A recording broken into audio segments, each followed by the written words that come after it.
Hello, Graham Vincent, violin maker and musician. Hope you've been having a good holidays. It's been great here. Back in the workshop for a day or two before the new year, and I thought I'd do the Q&A for this week. So I've printed off questions.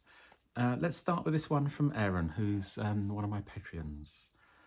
I've recently watched some videos by Cremona Revival about the relational geometry that the old masters used making instruments. It's taken a bit of time to draw, measure, redraw, but I understand it now.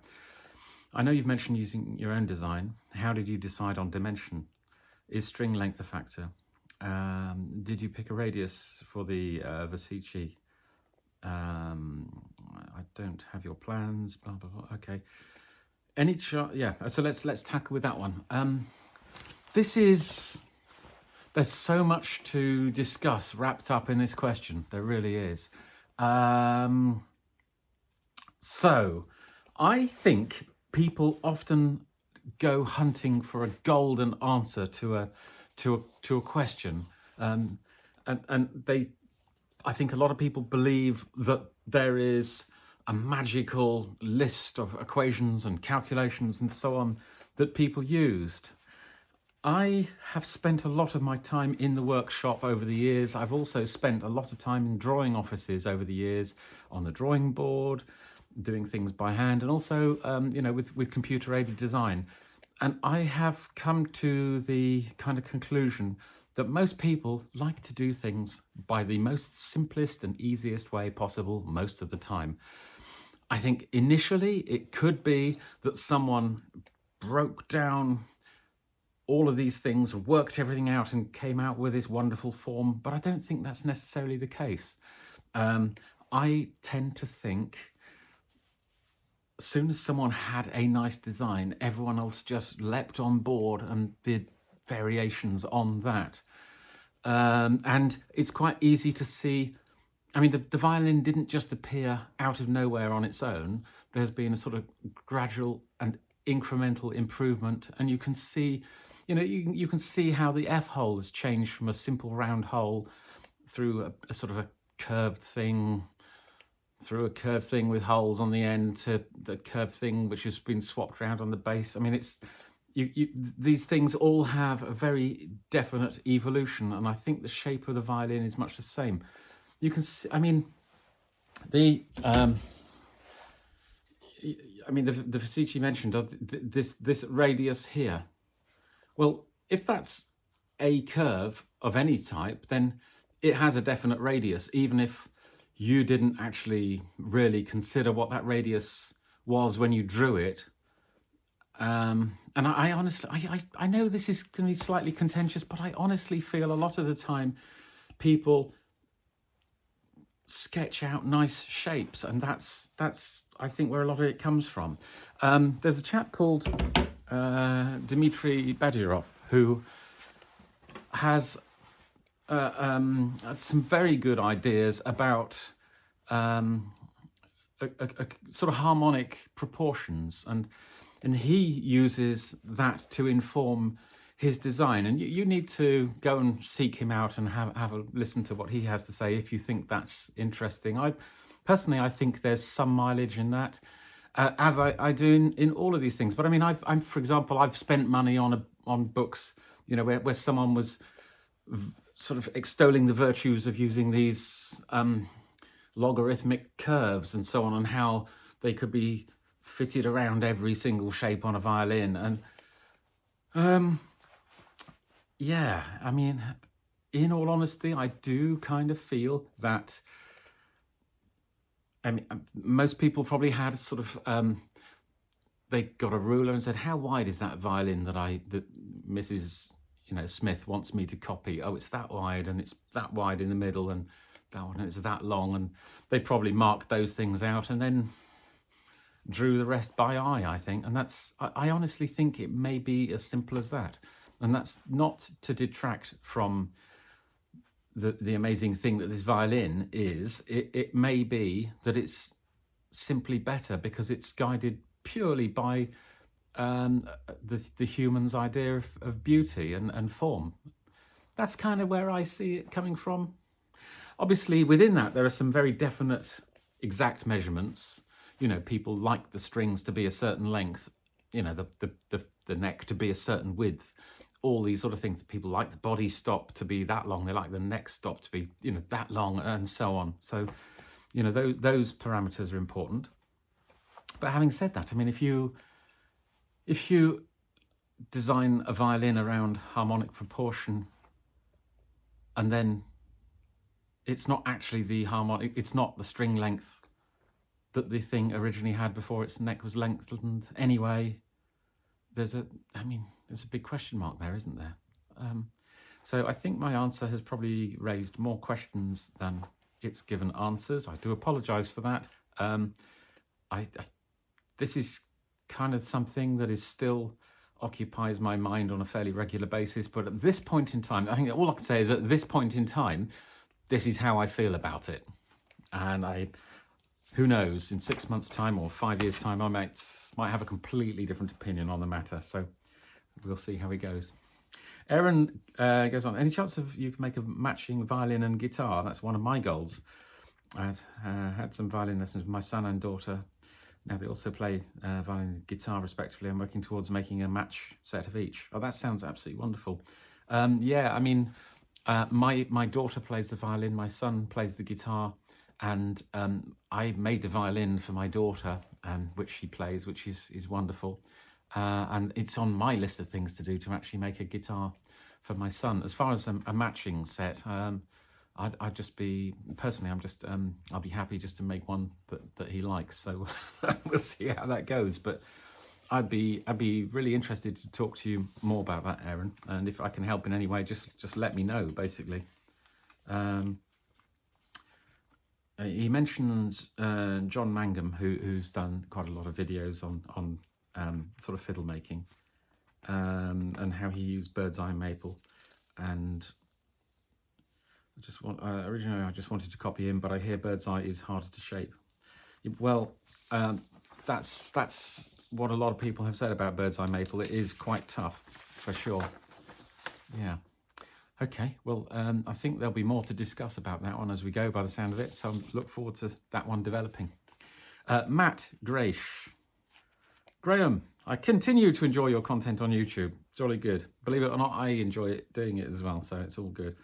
I had asked a few weeks ago about sealing a walnut fiddle I was working on. You spoke about it on one of your Q&A videos. It is done now, and I thought I'd pass on some pictures. Now, I've had the benefit of seeing these pictures, and I don't know if I'll work out how to stick these into this video without too much editing work, but Matt looks bloody marvellous. It was all I got to say on that one. It really does. Fantastic. And your son's playing's coming on as well, isn't it? Brennan 985. As an artisan craftsman of pieces that take a tremendous deal of work, and which, in your case, are also individual, that's very flattering and very kind of you, do you have a hard time letting your violins go? Is it sad? Yeah, absolutely, it is. Do you have any you really not wanted to sell or flat out refused? Yeah, I mean, I finished one a few weeks ago, which is going off to New York, and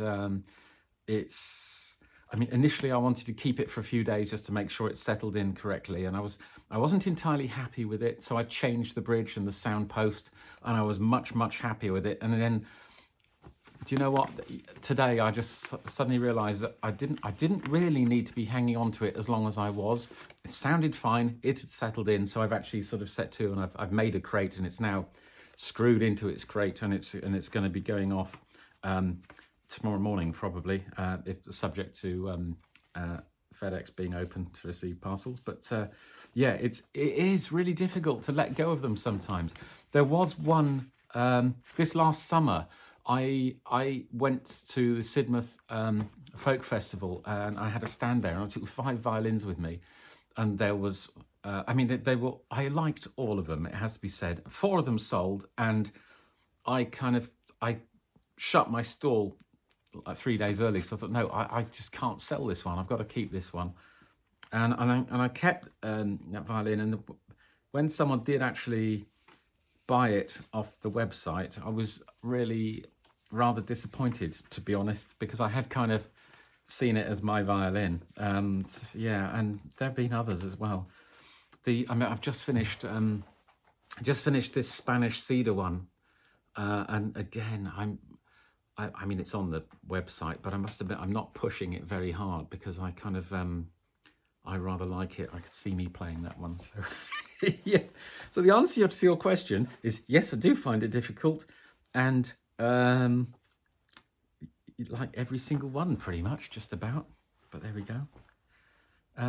What was your first violin like? Do you still have it? I do. I do still have it. It's fixed over the fireplace. It's sat on a little bracket over the fireplace in the lounge. It's best looked at rather than played is the best way to describe my first violin. I learned a huge amount from it, but the subsequent ones were just so much better that I don't play it. I did play it. I did play it professionally for probably about 6 months, I think it was. But it was okay, but it wasn't as good as the ones that followed.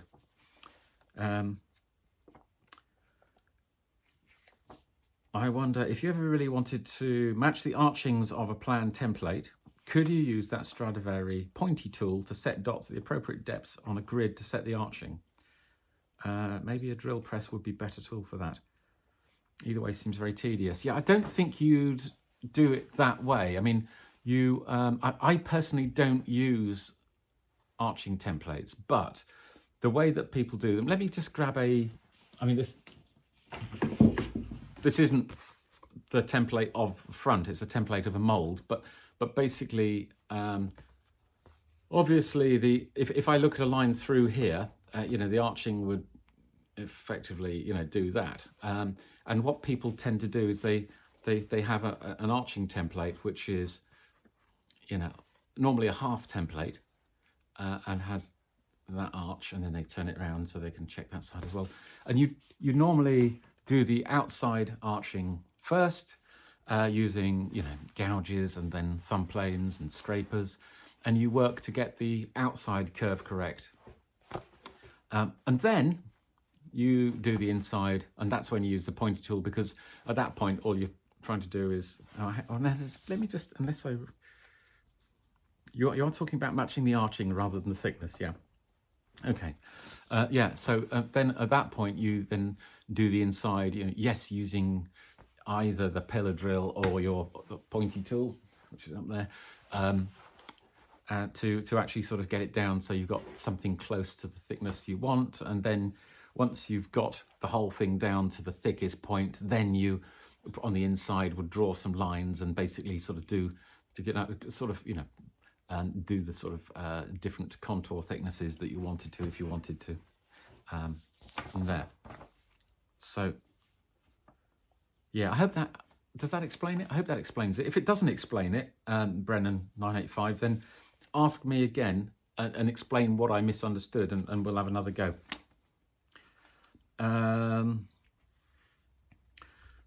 Michelle Nagamak Morton, thank you for the answer question, and pronounced username just fine.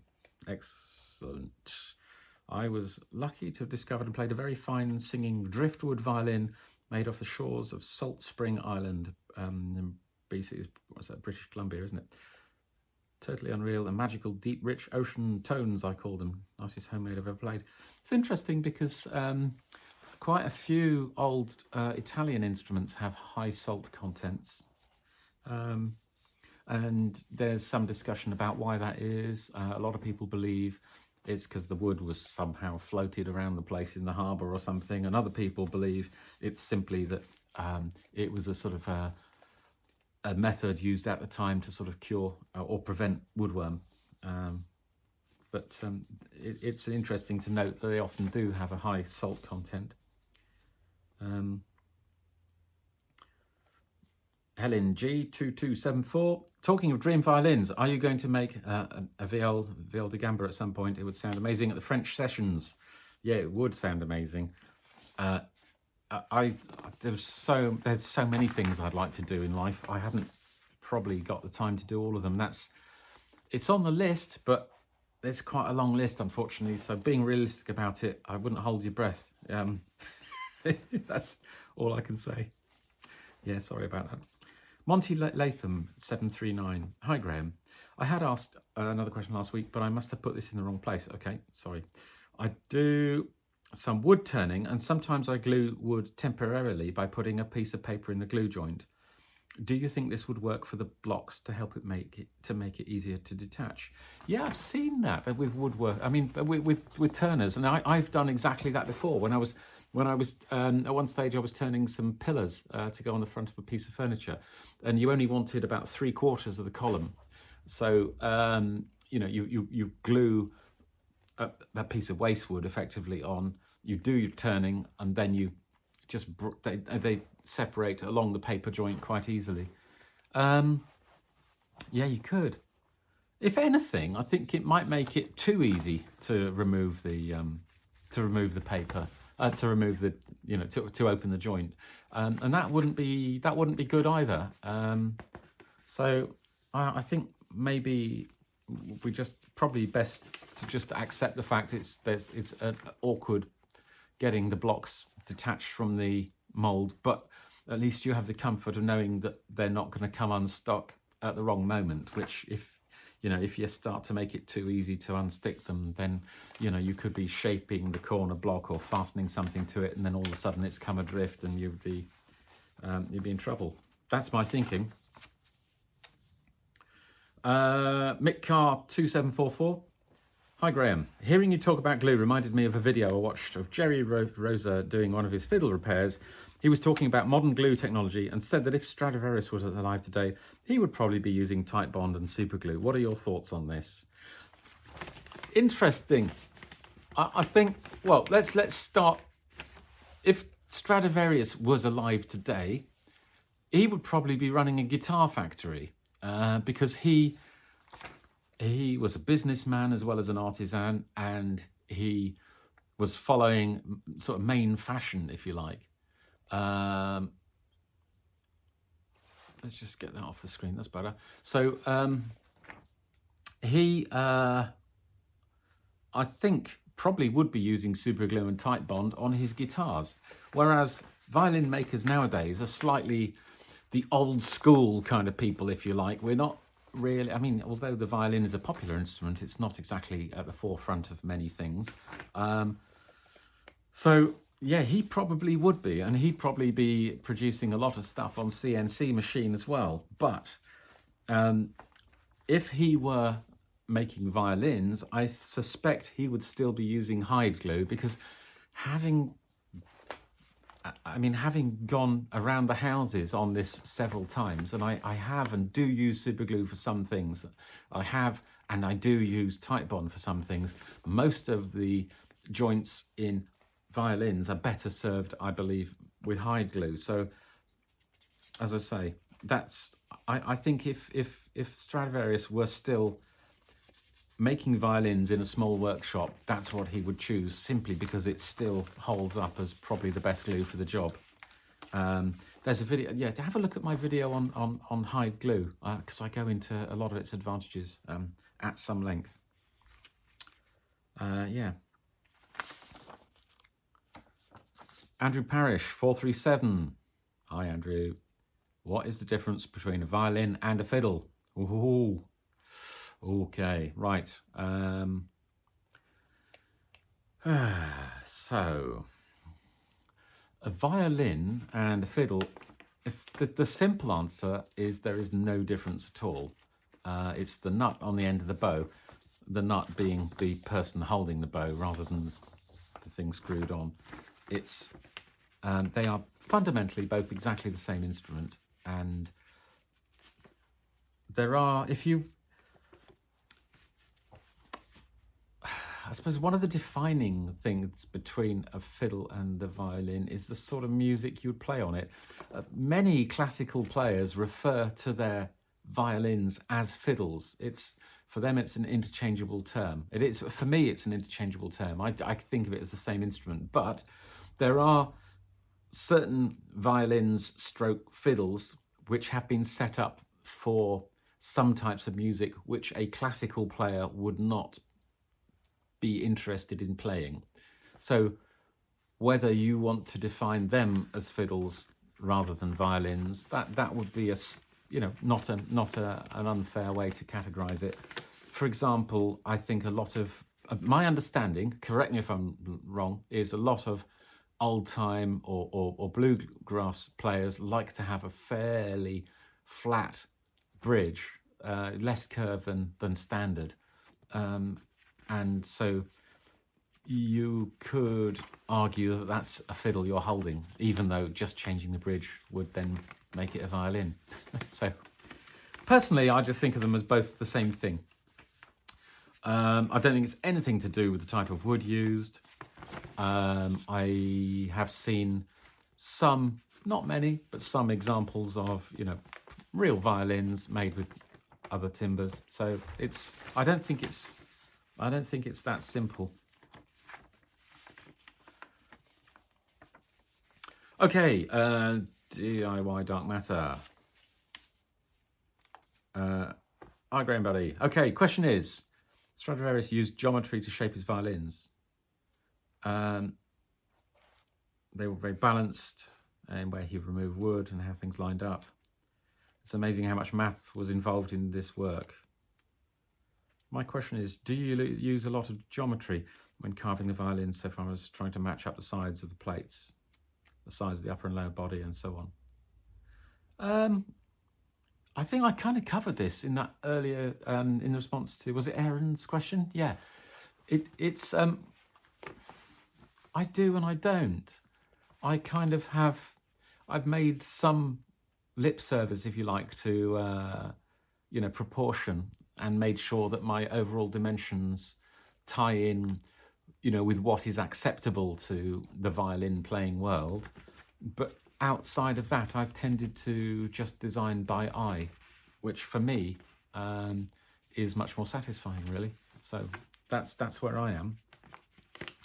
Second question, I've seen a video once that showed an old guy and his wife. He was tuning the violin by sanding the upper body, lower plate, he called the tongue, just under the neck as it was shaped like a tongue of sorts that ran from the neck to just beside the bass bar. I know exactly what you're talking about. I've seen the same video, yeah. And I'm looking around desperately for a template for the front of a violin. And can I find one? Is the question. No, I can't. That's typical. I should have planned that, shouldn't I? But yeah, he was... Hang on, I got a pencil, I got a piece of paper. This is something we can do. All I've got to do now is quickly draw a fairly decent F-hole, which is actually a bit more difficult than I was. Okay. Well, it's not a bad F-hole, freehand. Okay, so yeah, he was basically removing some material from the underside of these, and he was kind of claiming almost magical sort of magical performance by doing so. Yeah, he I seem to remember it was as you put here, he would sand the one at the top. If there was too much bass, he would sand.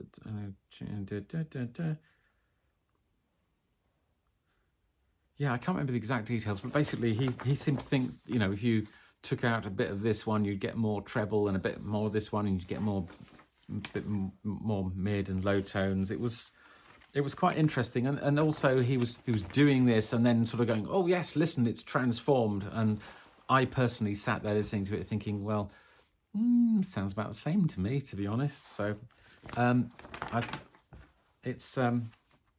don't know, I wasn't convinced by that whole video, I have to say, but what do I know? Sticulari. Yeah, because we did touch on that last time. Really usefully, although the fittings have some bearing on the sound, which they do. I was thinking more in terms of the sound box and neck. Yeah, that would be lovely. Again, that's something I'd love to do as long as I've got enough, because as I say, I've got some holly down there from this tree that I cut down in the garden. because we've got this ancient holly tree out the front of the house which produces masses of berries. The birds eat them all. The birds then shit all over our garden everywhere, pardon my language, and we get, I mean, some years I've had to go around and cut down like 20 or 30 little holly trees. So this one that I cut down, when we moved here, it wasn't there. Then about, as I say, about, I don't know, probably 10 years ago, I looked around, there was a holly tree with a sort of diameter about this had popped up from nowhere. So, and it was right by a wall, which was going to push over, so I had to take it out. So yeah, that's sitting there waiting for me to do something. I think the one I've got, I've probably got enough to do fittings, but probably not enough to do a body. So I don't know, we'll see. When I start cutting it up, I'll make my mind up at that point. So yeah, I think that's pretty much it for this week. I hope that was interesting. That was 2023, wasn't it? I'm not sure if there'll be any other video before the new year. If there isn't, my very, very best wishes to everybody for a happy and, let's hope, a peaceful 2024, because blimey, we need it. Okay, look after yourselves, folks. Cheers. Bye.